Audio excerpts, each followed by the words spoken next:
Davos పర్యటన తర్వాత జరిగిన విషయాలు ప్రజలకు చెప్పడం ఒక బాధ్యతగా నేను ఎప్పుడైనా తీసుకుంటున్నాను. ఈరోజు దావోస్ అనేది నాకు కొత్త కాదు. ఈ దేశంలో ఫస్ట్ టైం దావోస్కి వెళ్ళాలి అనేది నిర్ణయించింది నేనే. ఒక ట్రెండ్ సెట్ చేశాను.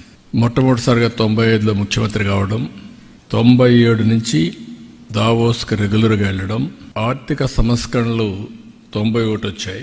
ఇంటర్నెట్ రెవల్యూషన్ ఎర్లీ 90sలో అంటే 1995 మధ్యలో వచ్చాయి. అక్కడి నుంచి 97 నుంచి నేను 95 ముఖ్యమంత్రి అవుతానే దావోస్కి వెళ్ళడం మొదలుపెట్టాను.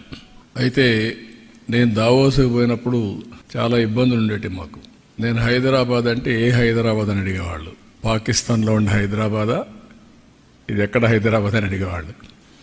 అంటే ఇవన్నీ ఎందుకు చెప్తున్నానంటే, ఇప్పుడు 4వసారి ముఖ్యమంత్రి అయిన తర్వాత మళ్ళీ నేను కొత్త బ్రాండ్ని ప్రమోట్ చేయాల్సి వస్తూ ఉంది.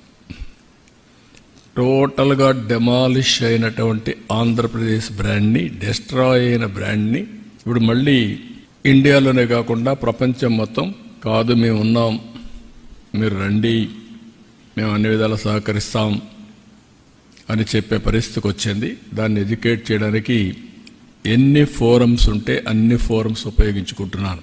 ఈరోజు మీరు చూసినప్పుడు, నేను అక్కడికి వెళ్ళినప్పుడు 27 మీటింగ్స్ అయినాయి నాకు. 1-to-1 meetings 27. ఇంకొక పక్కన 4 రౌండ్ టేబుల్ కాన్ఫరెన్స్ అయినాయి, 3 కాంగ్రెస్ సెషన్స్ అయినాయి, ఒక UN habitat bilateral with United Nations under secretary ఒక మీటింగ్ అయింది. 3 subject which are all very relevant. Energy transition, where public policy meets private goals.